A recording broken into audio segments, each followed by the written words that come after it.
Bonjour Florence, bienvenue. Merci d'être là avec moi aujourd'hui pour parler de ce que tu fais. Je vais te laisser après te présenter, mais d'abord je voulais expliquer pourquoi je te demandais à toi de venir aujourd'hui. Eh bien, moi, ce qui me touche chez toi, c'est la bienveillance et l'envie d'aider les parents qui vraiment m'a interpellée. Et d'une, parce que je suis parent. Et de deux, voilà, c'est un feeling, donc ça s'explique pas forcément. Pour ce qui est du rapport avec mon sujet, puisque moi j'aide les femmes à s'organiser, à gérer leur temps, mais finalement c'est souvent lié à la charge mentale de responsabilité d'une famille en couple. Et donc j'essaye de chercher toutes les personnes qui, à un niveau ou un autre, peuvent aider ces femmes et dont tu en fais partie. Et ce que je souhaiterais que tu partages après, au-delà de te présenter, c'est comment tu en es arrivé à faire ça et à choisir ce sujet spécifique de la parentalité. Donc, je te laisse te présenter, Florence, c'est à toi. Bah, déjà, je tiens à te remercier, Ludivine, parce que c'est vraiment un plaisir de passer ce moment avec toi et puis de partager, pour les mamans, auxquelles tu as envie d'apporter, des choses et donc vraiment, je tiens à te remercier et puis, me présenter, figure-toi que je suis aussi maman, mais pas que.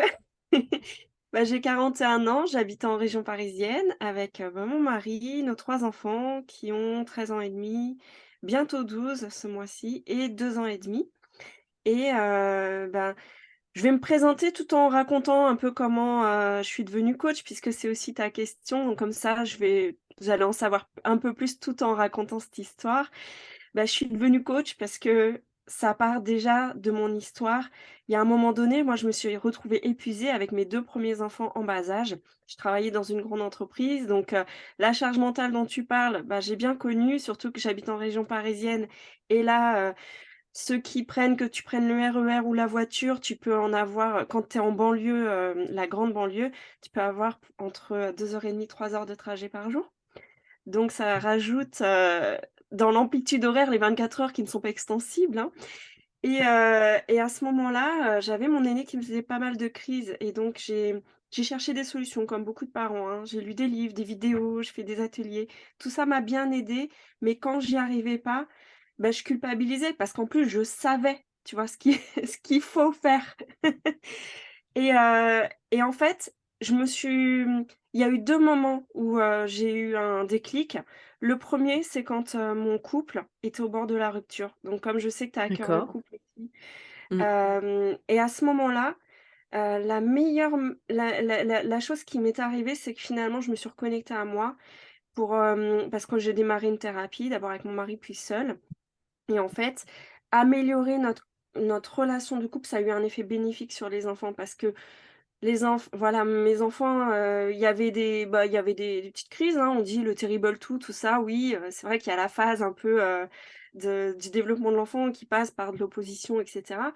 Mais il y a aussi comment je gérais les choses. Mais en fait, moi, j'étais hyper tendue, j'étais pas bien dans ma peau à ce moment-là et donc ça n'aidait pas, à dans mes interactions, mes enfants demandaient de l'attention aussi. Donc il y a eu ce moment-là et il y a eu, suite à un accident, j'ai eu un accident où j'ai été arrêtée plusieurs mois et là, j'ai réalisé que je pouvais pas tout mener de front, que continuer à courir partout et en plus, j'avais perdu du sens dans ce que je faisais au travail. J'avais l'impression que alors j'étais tombée dans, ça y est, je reprends soin de moi, je fais plein de choses. Alors je faisais plein de choses, hein. J'ai commencé à voilà, j'ai accompagné des centaines d'enfants parce que j'ai passé le BAFA à 33 ans, 35 ans. Je me suis dit: «Je vais remettre du fun dans ma vie, je vais, faire des choses un peu plus ludiques et cetera» et puis finalement, j'ai commencé à être aussi un peu débordée et heu à ce moment-là, cet arrêt-là, m'a permis de remettre du sens dans ce que je voulais faire. Je me suis dit: «Mais je peux plus continuer». En plus, là, j'ai passé du temps avec mes enfants et je vois que c'est hyper important pour moi et je suis revenue j'ai repris mon travail à temps partiel et là, j'ai décidé d'être accompagnée pour définir mon projet pro et quand mon coach m'a demandé: «Quelles sont tes passions?» J'étais là: «Non, non, moi j'ai pas de passion». Mais en fait si, j'ai regardé ma bibliothèque et j'ai vu que j'étais quand même un petit peu passionnée par la relation entre les parents et les enfants, la relation de couple et que, je me suis dit: «Mais en fait, tout est là. En fait, ça fait des années que je suis passionnée par ça» et donc c'est ce qui m'a donné envie de devenir coach et en plus, ce que j'ai trouvé, dans le coaching, c'est vraiment une grande écoute, un accueil, un non-jugement qui était hyper important pour moi et notamment le fait de pouvoir trouver soi-même, enfin par soi-même ce qu'on a envie nous-mêmes. Parce que des fois on est perdu dans tous les conseils qu'on voit à droite, à gauche, qui sont tous peut-être pertinents, mais qui nous correspondent pas vraiment et c'est ça que j'ai eu envie d'apporter aux parents, c'est, pouvoir les aider à trouver leurs ressources, ce qu'ils ont envie de faire pour eux, ce qui est important pour eux et je me suis formée au coaching, à l'animation d'ateliers pour les parents, pour apporter des clés de communication en fonction de l'âge des enfants et puis j'ai complété ça aussi par, la programmation neurolinguistique, la communication non violente, parce que j'aide les parents aujourd'hui à se libérer de leur blocage quand ils ont déjà toutes les connaissances, mais que pourtant, ça marche pas ou ça a du mal à tenir dans la durée, pour les aider à retrouver une communication plus sereine, avec leurs enfants, dans leur couple, retrouver, des relations harmonieuses au quotidien et puis remettre un peu de joie dans leur vie, quoi. Parce que c'est ce qu'on Mmh, a tous envie, hein, c'est ce qu'on cherche. c'est certain. Waouh, impressionnant, impressionnant ce parcours et les parents que tu vois aujourd'hui, quels sont leurs principaux défis, quand ils viennent à toi? Ouais. Moi, enfin, du coup, c'est pas une étude, hein, que j'ai faite, mais Ah c'est et je vais oui, mettre une dis-moi? petite nuance puisque moi je m'adresse aux femmes, alors toi tu t'adresses Oui. aux parents Mmh. et sans vouloir faire stigmatiser le papa, la maman, il y en a plus, il y en a moins, plus ou moins de responsabilités des 2 côtés. Effectivement, je vais peut-être orienter plus mes questions, D'accord. sur les mamans. Alors je Ouais. vais reformuler ma question. Les principaux défis, que les mamans que tu rencontres, font face auxquels elles font Bah, j'ai face? quand même plus de mamans, hein, qui viennent, pour Ouais, être accompagnées. Les ateliers parents, il peut y avoir des papas, mais dans les accompagnements individuels, j'ai que des femmes pour l'instant. d'accord, Et donc OK. je peux te dire, voilà, déjà ce que je remarque, c'est qu'elles peuvent se sentir perdues. Souvent elles me disent, enfin souvent, les quelques choses qui sont communes en tout cas, c'est, voilà, moi j'ai l'impression que je sais pas ce que je dois faire. En fait, elles savent, des fois elles savent pas ce qu'elles ont envie, si tu veux, mais elles savent que, voilà, on sait tous que crier, c'est pas, la meilleure façon d'éduquer, ses enfants, mais on ne sait pas toujours comment faire autrement. Or là, elles savent. Elles savent, elles ont des clés, si je leur demande: «Mais tu as déjà fait quoi?» Elles ont fait plein de choses. Donc en fait, elles sont perdues parce qu'en plus, bah, il y a des débats, hein, aujourd'hui, parentalité positive, oui, mais pour ou contre, oui, mais bon, ils sont perdus entre, bah, trouver leur juste place à eux, Mmh. tu vois? Ce qu'elles veulent dans leur vie. Et puis, des fois, en fait, elles reçoivent des conseils de partout. De la famille, des amis. Alors c'est utile, hein, de moi-même, j'ai cherché des réponses auprès d'autres personnes, mais il y a des moments où c'est bien de savoir ce qu'on veut soi, en fait, par rapport à sa situation. Donc il y a aussi le fait d'être, bah, elles sont quand même dans un rythme assez soutenu. Tu Mmh parlais mh. de charge mentale et ça, c'est évident qu'il y a de la charge mentale, parce qu'en fait, au jour d'aujourd'hui, les femmes, elles veulent être, au top partout.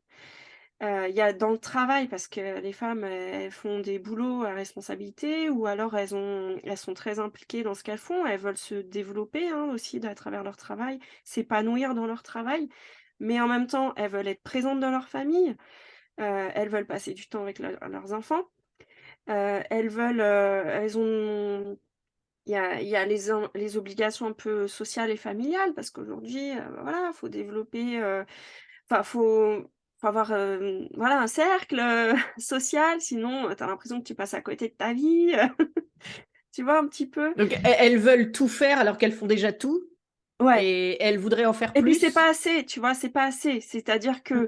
qu'elles font déjà beaucoup de choses, mais elles ont l'impression qu'elles font pas assez. Mmh. C'est-à-dire qu'en fait, elles se mettent la barre quand même super haute sur leurs attentes envers elles-mêmes. Alors les Mmh attentes mh. qu'elles ont envers l'autre parent, n'en parlons pas, parce qu'il y a ça aussi, il y a des fois des difficultés dans le couple parce qu'on se comprend pas sur, la manière d'éduquer les enfants, la manière de réagir. Des fois, ils sont d'accord sur le fond, mais pas sur la façon, de Mmh réagir. mh. Donc des fois, elles se sentent pas soutenues. Ça, c'est quelque chose qui est récurrent. Au final, elles ont l'impression de tout porter et que même les problématiques avec leurs enfants, elles ont l'impression que c'est elles qui portent le truc. C'est elles Mmh. qui vont, programmer tous les rendez-vous médicaux, qui vont, se dire: «Mais là, il y a vraiment un problème, il faut que j'aille voir un spécialiste» et cetera. Je dis pas que les papas par exemple, moi, j'ai un mari qui est très impliqué avec ses enfants, mais, Mmh. il est très présent et cetera. Mais il y a des trucs, je vois bien que c'est plus dans ma tête, quoi, que c'est c'est plus moi Mmh. qui et en soi, c'est OK, hein, qu'on pense pas aux mêmes choses, mais des fois, on a tendance à vouloir que l'autre il pense aussi et à lui faire des reproches, alors qu'on n'a pas forcément communiqué, sur, nos envies, nos attentes, tu vois? Donc il y a quand même des fois ouais, des problématiques de communication, Mmh. de soutien, des couples qui souffrent. Moi j'accompagne des mamans solo, c'est enfin qui sont séparées, c'est compliqué aussi. Moi-même j'ai Mmh. été grandi dans une famille monoparentale, il y a beaucoup de familles monoparentales aujourd'hui. Alors ça commence à être, voilà, beaucoup plus, entre guillemets «courant» par rapport à moi, à mon époque. Mais c'est Mmh. pas moins complexe, en fait. C'est toujours Mmh. aussi compliqué de continuer à s'entendre avec l'autre parent pour le bien de ses enfants. Puis il y a des Et familles recomposées aussi, donc voilà un petit peu, les problématiques. aujourd'hui, tu disais justement avec tout ce qui est disponible, avec tout ce qui existe, avec les conseils qu'on donne qui en général partent, d'une bonne intention, hein, Bien je pense sûr, que les gens qui nous donnent des conseils en général, c'est parce que, c'est une expérience éprouvée, validée et du coup, ils ont envie de la partager. oui. Hem, Pourquoi à ce moment-là, dans quel cas est-ce qu'on fait appel à un coach comme toi, un coach parental quand on est parent? Bah, je dirais que, tu vois, il y a un jour une maman qui m'a posé cette question. Enfin, c'est une dame âgée, en fait, ses enfants sont grands. Elle me disait, elle était contente pour moi, que je me sois reconvertie. Elle me disait: «Mais pourquoi les parents d'aujourd'hui, ils ont besoin d'un coach?» Et je lui ai dit: «Écoute, ta question, elle est super pertinente». Parce qu'elle me disait: «Moi, à mon époque, on se débrouillait, hein, on n'avait pas besoin d'un coach». Et je lui ai dit: «Mais tu sais, les gens n'ont pas besoin. Ils ont envie d'un coach parce que c'est pas». Moi, j'ai l'impression qu'en fait, tu vois, aujourd'hui, Hem, on a toutes les infos. Donc, comme tu disais, pourquoi aller voir un coach? Bah, parce que tout simplement, au milieu de tout ça, tu peux te retrouver perdu.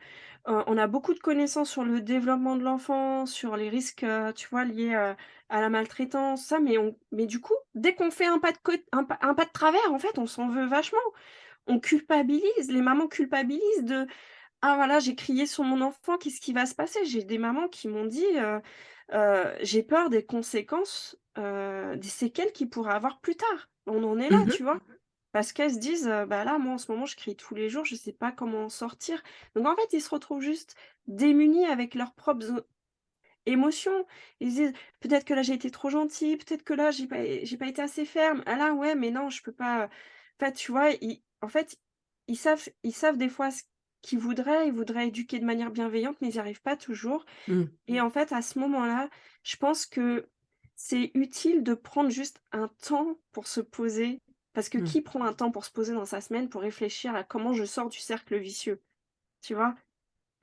Comment sortir du cercle vicieux? C'est quoi le premier pas? Mais nous, on veut régler, enfin les mamans, je dis «nous» parce que je suis une maman aussi, des fois, on veut régler tout le chantier en même temps, C'est mais ça. on ne sait même pas OK, c'est quoi le plus important là? Le 1er pas, deuxième pas et en fait, un coach, déjà, il va t'écouter, Mmh. parce que l'écoute, on en a, mais elle est pas toujours, enfin, les gens autour de nous, ils nous écoutent, mais voilà, ils ont envie de nous partager leurs solutions et c'est bien. Bah, voilà, Ils ont pas c'est qu'en forcément général, ils arrivent facilement à partager: «Bah, tu devrais faire comme ci, tu devrais faire comme ça», plus que voilà. finalement de t'écouter dans juste ton besoin, Ouais, et si ça marche, tant mieux. Mais si ça oui. marche pas, c'est que peut-être, tu vois, j'aime bien, les poupées russes parce que je dis, la personne, elle vient avec une demande: «Oui, je crie tous les jours sur mon enfant». Ouais, mais c'est de quoi tu as besoin? Bah, moi, je veux qu'il arrête de crier, tu vois? Je veux parce que l'enfant, il pique des crises, je veux qu'il arrête ou alors mon ado m'écoute pas. Moi, je veux qu'il m'écoute. Donc ça, c'est la première demande, la demande où finalement on attend que l'autre change. OK, mais toi, tu as pas le pouvoir là-dessus. Parce que le comportement de l'ado, il va continuer à le faire, en fait. Mmh, mmh C'est mh. un ado, et tant que tu as ce comportement-là, toi, il va continuer à réagir comme ça. Donc OK, de quoi tu as besoin pour y arriver? Qu'est-ce que tu veux? Déjà, je lui demande: «Qu'est-ce que tu veux? De quoi tu as besoin?» Et là, c'est la barre en dessous, là, on gratte un petit peu de quoi j'ai besoin. Ben, moi, j'ai plus de patience, là, je sais plus comment faire, je suis stressée tout le temps. OK, et là, tu demandes: «Mais de quoi tu as besoin pour être moins stressée?» Parce que là, on a tous des solutions, hein. On connaît, plein d'outils pour, aujourd'hui, on a accès, la cohérence cardiaque, la méditation, les et il y a plein de ressources qui existent pour, se faire du bien, tu vois? Mmh. Mais en fait, mais ça continue malgré tout. Et qu'est-ce qui OK, de quoi tu as besoin? Pour être, pour moins surréagir et cetera. Ben, là, on va aller voir le vrai besoin. Ouais, mais là, moi, j'ai besoin d'être compris. Ah ouais, mais là, en ce moment, là, tu vois? Là, celle-là, là, elle commence à te dire: «Ouais, mais là, en ce moment, moi, ça va pas dans mon couple, quoi. Ouais, mais là, en ce moment, moi, au travail, je suis complètement surchargée, j'en peux plus». Et là, je sais pas comment faire parce que de toute façon, j'arrive chez moi, je suis déjà au bout. Je j'ai plus ma jauge de patience, tu vois? Et là, tu vois que le problème, là, il y a l'enfant. Des fois, le problème, ça va être dans, comment dire? La façon de communiquer avec l'enfant. OK, on peut trouver des clés, moi dans les ateliers, j'en donne aussi. On peut trouver des clés, mais des fois, ça suffit pas si toi-même tu as pas géré ton propre stress. Mmh. Si on est tous d'accord, quand on est fatigué, là, des fois, on est submergé et c'est là qu'on éclate, en fait. Et puis là, après, tu viens au cœur puis là, la personne, elle te dit vraiment c'est quoi le vrai problème, en fait. Mmh.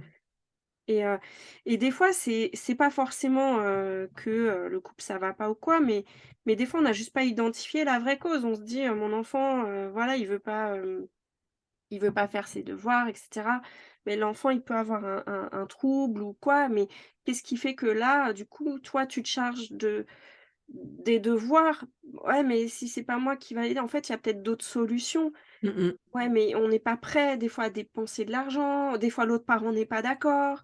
Mmh mh. Tu vois, des fois dans l'organisation, c'est compliqué de trouver à quel moment faire ça et donc en fait, on va décortiquer, bah, tous les freins qui t'empêchent finalement de mettre en place la meilleure solution pour toi. Mmh mh. Déjà d'identifier, bah, ce que tu as déjà fait, pourquoi ça n'a pas marché et cetera. Puis ensuite, on va aller vers, débloquer en fait tout ce qui a d qui t'empêche finalement d'y arriver, tu vois? OK. Je sais pas Alors si justement, heu quelles sont les principales stratégies que tu recommandes aux parents pour gérer leur stress, lié à cette parentalité?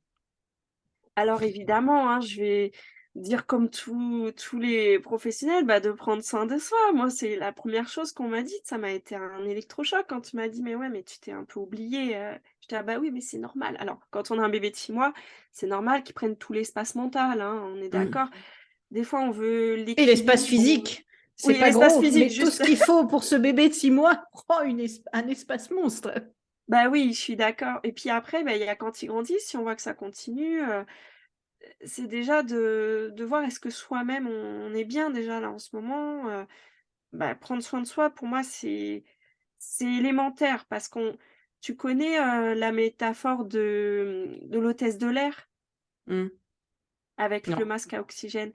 Ah Dans oui. les avions, les Mmh. consignes de sécurité quand elles sont Oui. données, la l'hôtesse de l'air montre que quand il y a un défaut d'oxygène, bah, en cas d'évacuation, en fait, voilà, le masque tombe et on recommande de mettre d'abord le masque à soi avant de le mettre à son enfant. Parce que, Mmh. tout simplement, on n'est pas en capacité de s'occuper de son enfant si soi-même on n'a pas, d'oxygène.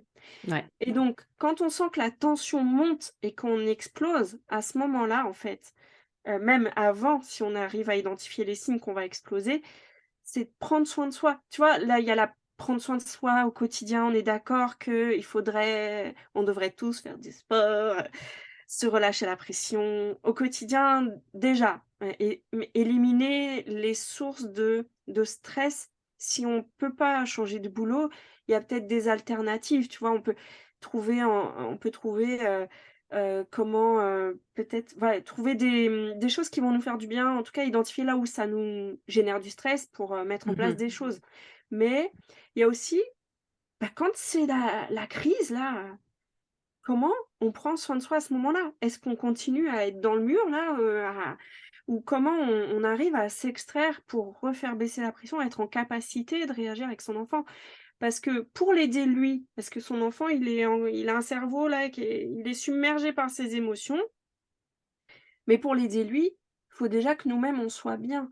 Si on est complètement, stressé et ben, on n'arrivera pas à s'occuper de lui et en même temps, bah, son comportement, on est d'accord qu'il nous stresse aussi parce que des fois, on était bien au début, puis au bout de la 4e fois, de ça monte, ça monte, ça monte, on finit par sentir bah, à ce moment-là, franchement, là, c'est, la su le mode survie, d'activer le mode survie et donc trouver des stratégies, pour, s'apaiser, tout de suite parce qu'on va bah, même dans un couple, en fait, quand on sent que ça monte, à un moment donné, faut qu'un des 2 s'arrête, quoi, tu vois?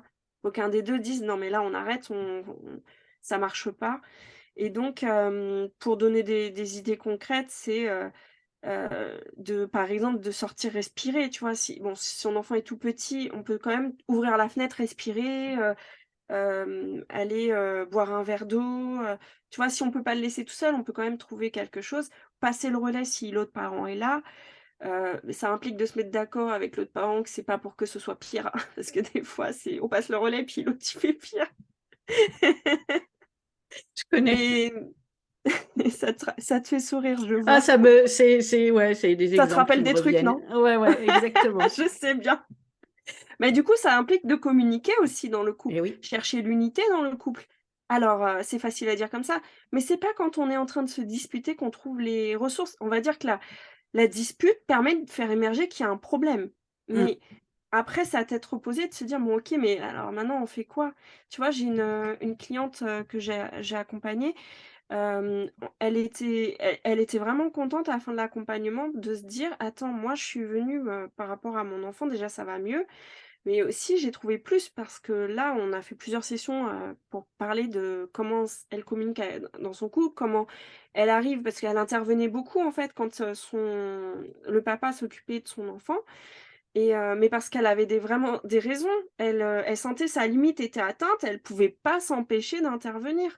Donc on a identifié ensemble c'est quoi sa limite, c'est quoi, hem et qu'elle puisse trouver un moment, un espace avec, le papa pour dire: «OK, je sais que c'est important que je te laisse ta place» et cetera. Parce qu'elle s'est mis aussi dans ses baskets, hein, tu vois? De se mettre à sa place, qu'est-ce qu'il pouvait ressentir à ce moment-là? Puisqu'il lui faisait des reproches, bien sûr. Et puis, on a elle a réussi, hein, ils ont réussi ensemble à trouver comment, être en mode, recherche de solutions et d'arrêter d'être dans le reproche. Mmh. Parce que, ils ont vu qu'ils pouvaient pas continuer à fonctionner comme ça, parce que tout seuls, ils arrivaient pas à voir comment, sortir de ça, en fait. Et C'est une question que je voulais te poser justement. Comment tu aides en plus tu m'as dit que tu avais majoritairement des mamans. ouais, Comment, tu les accompagnes dans justement, parce que donc elles font cette démarche oui.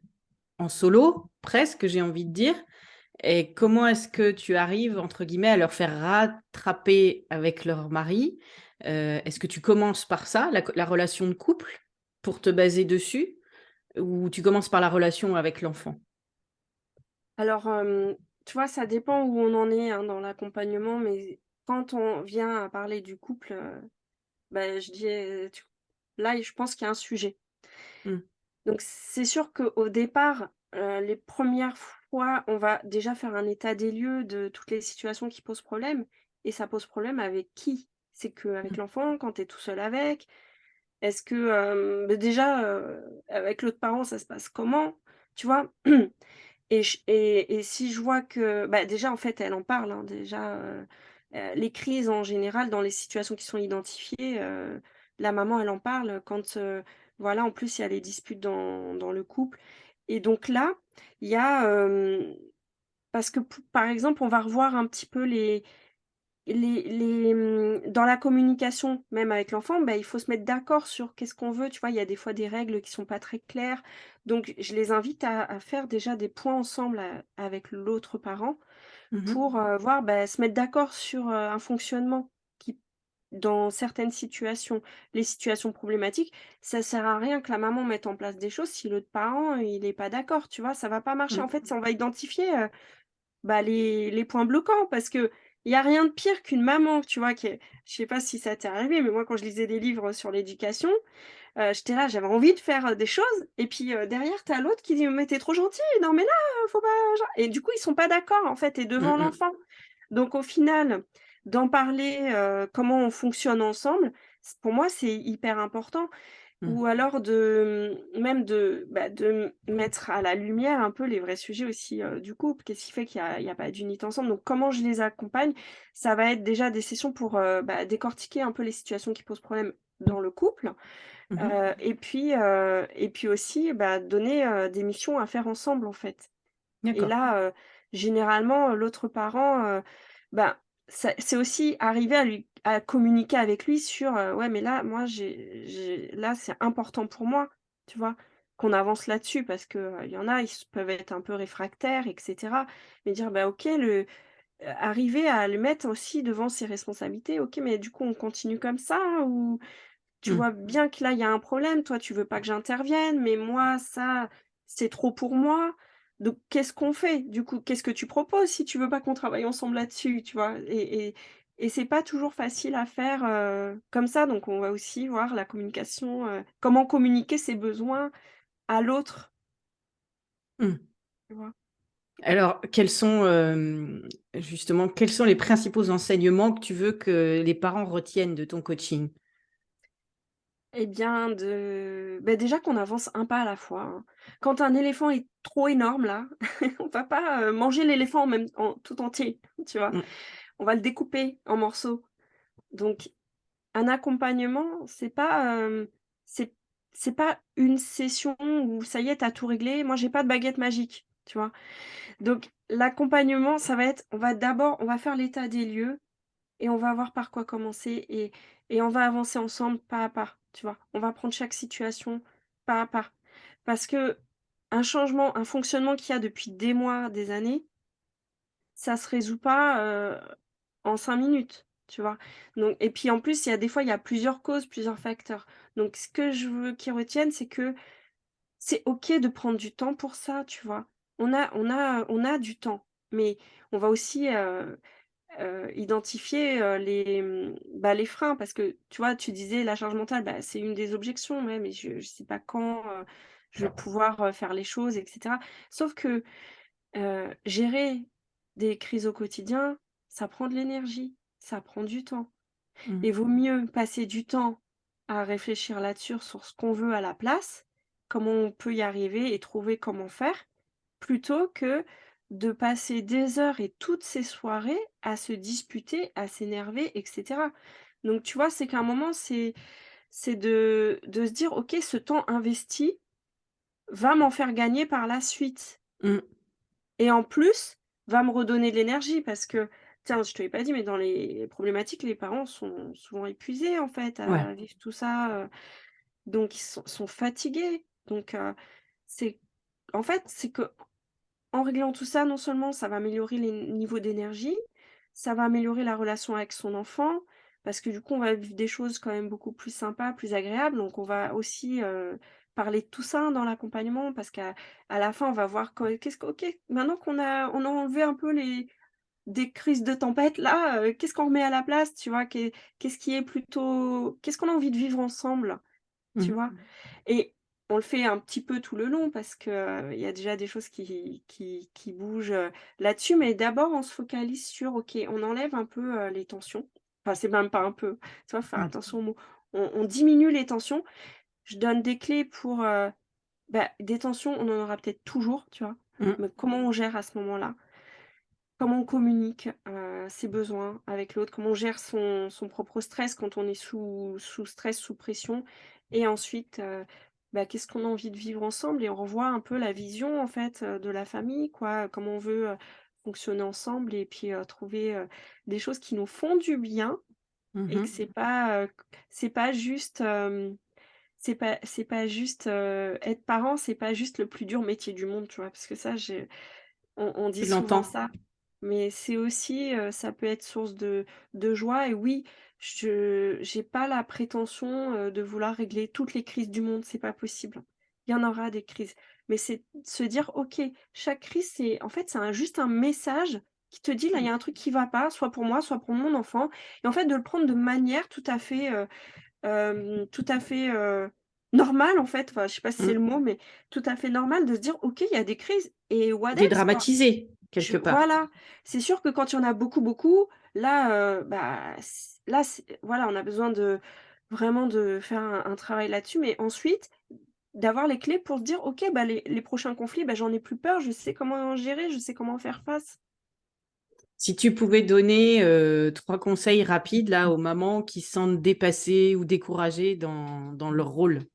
parental, ça serait quoi en premier? 3 conseils rapides. Tu as vu que j'étais super rapide.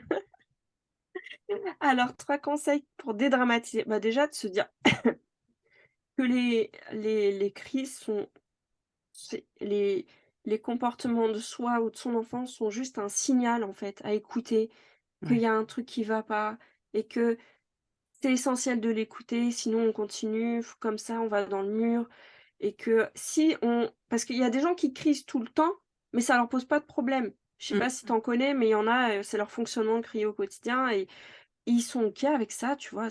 Mais si pour soi, c'est pas le fonctionnement qu'on veut et ben, c'est de se dire que tout est possible. Oui, c'est possible de fonctionner autrement. Ça demande bien sûr de changer des automatismes qu'on a, prendre le temps de savoir pourquoi on réagit comme ça, d'identifier qu'est-ce qui est vraiment important pour nous. Parce que des fois, on va peut-être, il y a des choses, des fois, on se dit, on veut lâcher prise, mais on sait pas sur quoi. Bah oui, c'est pas évident comme ça de se dire: «Lâcher prise, je vais pas ne plus m'occuper de la maison, du jour au lendemain, si c'est important pour moi». On va faire du «et». Comment Et je peux lâcher m'occuper prise, de ça la veut pas dire maison? qu'on lâche tout. Voilà. Comment je peux m'occuper de la maison et passer des bons moments avec mon enfant et sans m'épuiser, quoi? Mmh. Et quelles solutions j'ai? Parce qu'il y a des solutions. Il y a toujours des solutions. Voilà, ça c'est le 2e message. Donc c'était quoi le premier? C'était quoi mon premier point, Ludivine? Je sais Comment dédramatiser? Déjà oui, en se disant que, c'est normal les crises, que voilà, c'est c'est humain. ouais, que c'est humain dans toute relation, il y a des moments de crise. Oui, C'est quand il y en a tous les jours, là, que c'est un message à écouter. Voilà, c'était ça. ouais. Là, c'est que c'est un message à écouter. Ensuite, c'est, ah bah, j'ai perdu le fil. Donc un message à écouter et qu'il y a toujours des solutions. Il y a toujours des solutions et que ce qui compte, c'est de trouver les solutions Qui Adapté. que qui nous correspondent, parce que chaque cas est différent et que c'est OK aussi d'essayer des trucs, de se dire: «OK, ça marche pas parce que pour moi c'est» et puis ça marche peut-être pas à ce moment-là et puis pourquoi ça marche pas? Bah, peut-être parce qu'à ce moment-là, j'étais complètement fatiguée et puis j'ai pas réussi parce que, des fois on a des connaissances, hein, mais à ce moment-là, on oublie tout, tu vois? Je disais dans une vidéo il y a pas longtemps, là j'étais, j'étais au bout de ma vie. Alors là, la communication non violente, là, j'avais tout oublié. J'étais en mode frontal mais oui, c'est OK de se dire: «Bah, là, ce jour-là, non, là, j'en pouvais plus, j'avais plus envie d'être à l'écoute de mes besoins, j'étais pas contente». Je l'ai dit, quoi, mais voilà et en même temps, je l'ai dit, mais de se dire qu'on peut dire les choses sans faire de mal à l'autre, hein, tu vois, Mmh. aussi et que, c'est OK, des fois, de se sentir en colère. Il y a des choses qui sont touchées chez nous, de et puis, une fois qu'on sait ce qui est touché chez nous, c'est plus facile de trouver les solutions. Mais il y a Mmh. toujours des solutions et aussi un autre conseil, c'est de pas hésiter, tu vois, à accepter de changer des choses aussi chez nous. Mmh. Parce que l'enfant, lui, il a besoin de nous, c'est nous, on est un repère. Lui, il sait pas gérer forcément, tout seul, ses tempêtes, hein. Mais plus on prend soin de nous, plus on arrive à identifier, bah, ce qu'on veut lui transmettre, ce qu'on veut lui communiquer, Mmh mh. quelles sont nos valeurs, plus on va être sur l'essentiel, tu vois? Mmh. Et qu'il y a des choses, on va se rendre compte que c'est pas grave. Il s'est taché au petit-déj, on va pas faire une crise alors qu'on va être en retard à l'école et cetera. Bah, il part avec sa tâche, tu vois?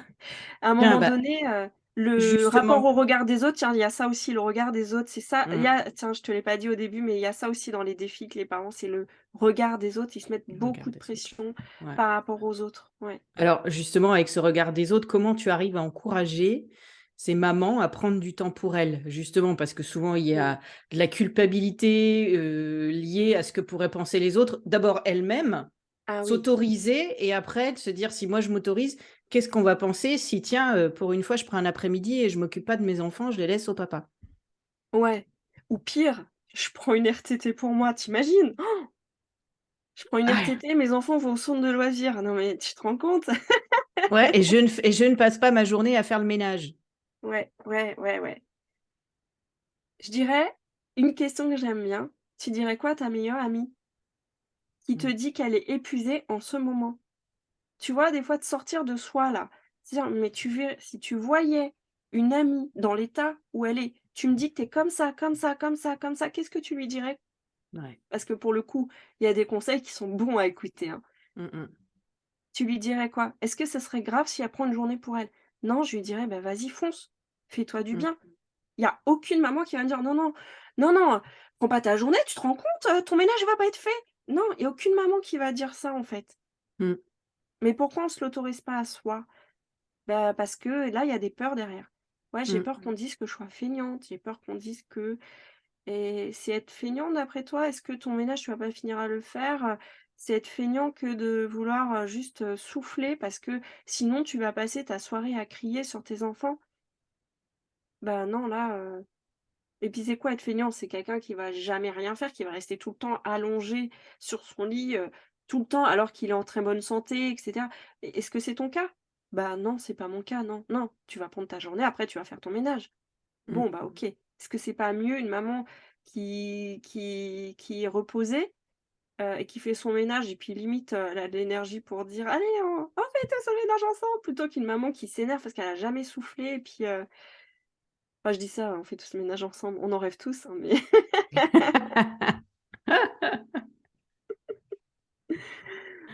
donc voilà, OK. je sais pas si ça répond à ta question, mais, Ah bah, si, si, j'aime beaucoup cette, question, quelque part déportée. À ta meilleure amie, qu'est-ce que tu lui dirais? mmh, Ça, c'est une question qui est tellement, tellement révélatrice de comment on se parle à soi-même et ah, comment on manque de compassion pour soi et de bienveillance. Tellement c'est hallucinant et dans l'autre sens, quand on s'écoute un peu des fois, quand on se juge et quand on se critique, mmh, mais à qui on oserait parler comme ça, quoi? ouais, je suis d'accord, on est souvent les plus durs juges envers nous-mêmes qu'envers les autres. Ouais, alors qu'on est la personne avec qui on va le passer le plus de temps dans notre vie, tu Mmh, vois? C'est c'est assez paradoxal. OK, et puis vas-y, je t'écoute. non, et puis ça me fait penser au il y a un moment donné, si on n'écoute pas les signaux, ça vient à nous, en fait. Ouais. Tu vois, moi, la règle que j'avais eue, alors moi, c'était pas, burn-out, tout ça, mais n'empêche que j'étais pas loin. Et c'est une chute à la patinoire, hein. Mmh mh. Fracture à l'épaule, arrêté plusieurs mois. Mais à ce moment-là, comme le seul moment où je me sentais où j'avais pas de douleur, c'est en étant allongée. Je peux te dire que comment j'ai reconsidéré ma vie et pourquoi j'ai pu le faire? Parce que j'ai eu de l'espace mental pour le faire. Parce Mmh. que là, je ne pouvais plus conduire, je pouvais pas aller partout, faire plein de choses. J'ai passé du temps avec mes enfants parce que de toute façon, je pouvais rien faire d'autre. Mmh. Donc là, ils étaient contents. Bon, ils me voyaient tout le temps du coup. Mais je veux dire, OK, on peut travailler, on peut faire plein de choses, tout ça, mais à un moment donné, si on s'oublie, si c de toute façon, ça nous rattrape et on va avoir des problèmes qui là, vont vraiment nous invalider, tu vois? Mmh. Super. Non, Bon, bah, tout je sais ça, pas c'est si des conseils, très précieux. Non, mais moi aussi, je suis d'accord avec le fait qu'à un moment, si on s'écoute pas, il y a quelque chose physique qui nous rappelle à l'ordre. mmh, Voilà, un accident, une problématique de santé, et ça te tombe dessus et là, tu es obligé de t'arrêter. Donc c'est mmh, bien de se dire que c'est possible de s'arrêter avant. ouais, vaut mieux ça. Mmh. Mmh. Alors dis-moi Florence, où est-ce qu'on peut te trouver? Sur les réseaux, Oui. je t'écoute. Eh ben, il y a sur, YouTube, donc en Ouais, tapant, Florence, part en mission. parents en Il mission. y a sur LinkedIn avec mon nom, tout simplement, Florence Saul, Mmh. et Instagram, là, c'est Flo avec le tiré du bas, part en mission, donc PARENT comme un parent et mission. Mmh. OK. Bah, de toute façon, je mettrai dans la description tous les D'accord. liens pour te retrouver et puis voilà. Est-ce que tu as un mot de la fin, pour encourager, les mamans à venir te voir? Eh ben, franchement, c'est, bah, qu'est-ce qu'on a à perdre, quoi? Passer moi, franchement, si une maman me dit, «Est-ce que je peux j'ai une problématique avec mon enfant», je dis: «Bah, viens, on s'appelle, on fait le point». Ça Mmh. coûte rien, ça n'engage à rien. C'est, c'est 1 heure où je vais t'écouter, en fait, et juste, Mmh. voir ensemble, bah, OK, tu veux qu'est-ce que tu veux et quelles sont les étapes par lesquelles tu as besoin de passer par quoi pour y arriver? Et rien que ça enclenche un truc, et de faire le point, de se poser, ça permet déjà de se mettre, dans l'action pour résoudre sa situation. Donc en fait, c'est tout simplement, pour les encourager, c'est: «Venez et on échange», et puis, voilà. Super. Merci Florence. Et ben, avec grand plaisir Ludivine, merci à toi, et puis à bientôt. À bientôt.